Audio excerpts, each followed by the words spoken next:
So today is day 4 of my journal while experiencing the coronavirus pandemic.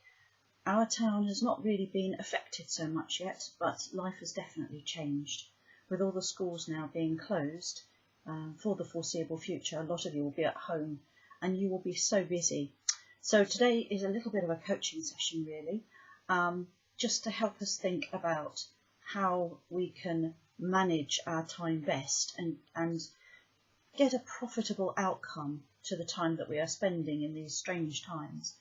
I'm a great one for writing lists. I write lists of things to do, things to buy, things that ought to be people I ought to contact. I'm a great one for lists.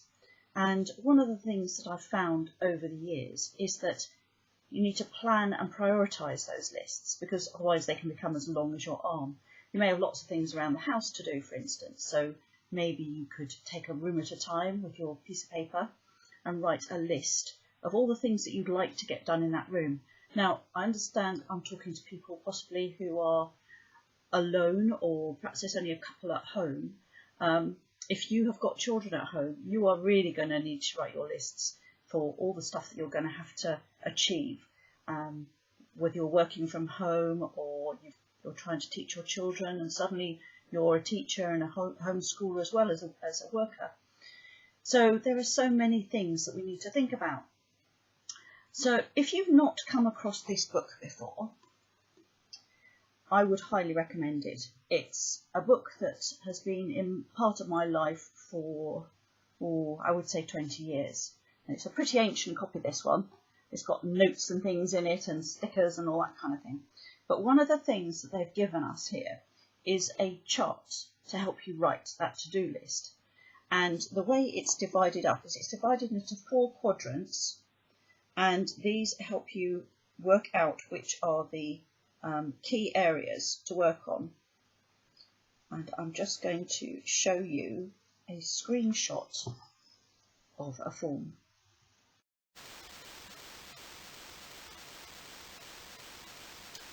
Using the time management matrix, you can manage your time. It helps you to identify what you really need to spend your time on, and it's useful to know how to prioritise your personal roles, your work, your goals and commitments. And as I say, Stephen Covey, his book has been part of my life for a very long time. The key thing is to keep the key thing the key thing. So what I want to just do now is look at each of these quadrants. So quadrant 1, which is on the top left hand side, in that you write down all the important things that you need to do. They need your immediate attention, they are reactive, they are important, the kind of thing you have to drop everything and just get on with them. So for the second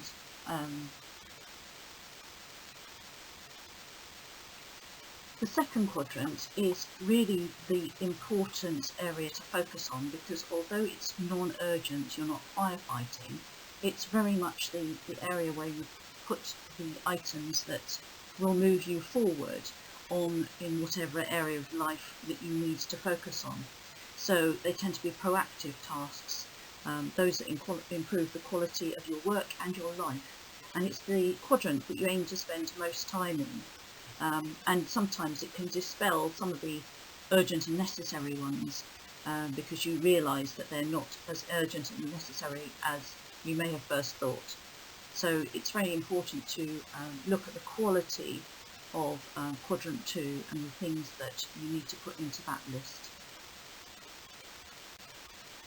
So the time management matrix really does help to focus the mind and help you focus on those things which are important and do need doing, and those which are just time fillers. And maybe they have an important role in your psychological health, your mental health.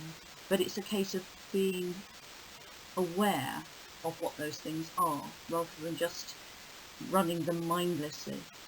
So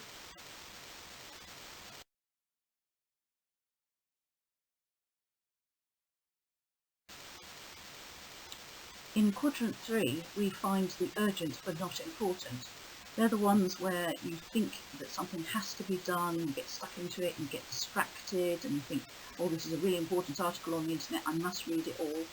And they're the ones that are basically sort of distracting you away from the important things of life. And while you can perhaps put some entertainment into this section, it's a case of balancing and being self-disciplined.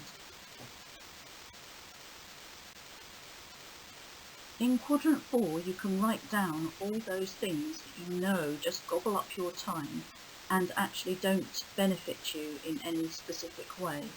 I sort of mentioned about getting lost on the internet, but that really is a big time waster. When you're not being specific about what it is, and you're following all the clickbait, and you're watching all sorts of bits of random information that actually you know full well is just sort of fluff, or even fake news. So it's an area just to be avoided, and maybe you need to put down in here your bad habits and those things that you know you spend time on, which could be reduced, if not eliminated. And that would give you so much more time freed up to do the stuff that you know is important.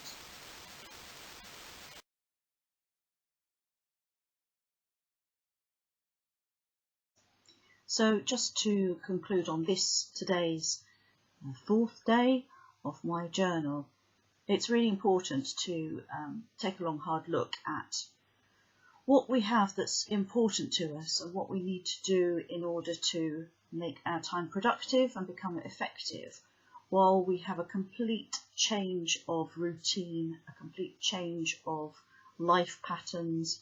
It's been said that you actually have to create a new habit over 30 days. So you have to do a new habit for 30 days before it gets bedded in. So now is the ideal opportunity to change those habits and change those patterns so that you can become a more effective person in the long run. I hope you found these thoughts helpful today, and look forward to seeing you again tomorrow. Bye for now.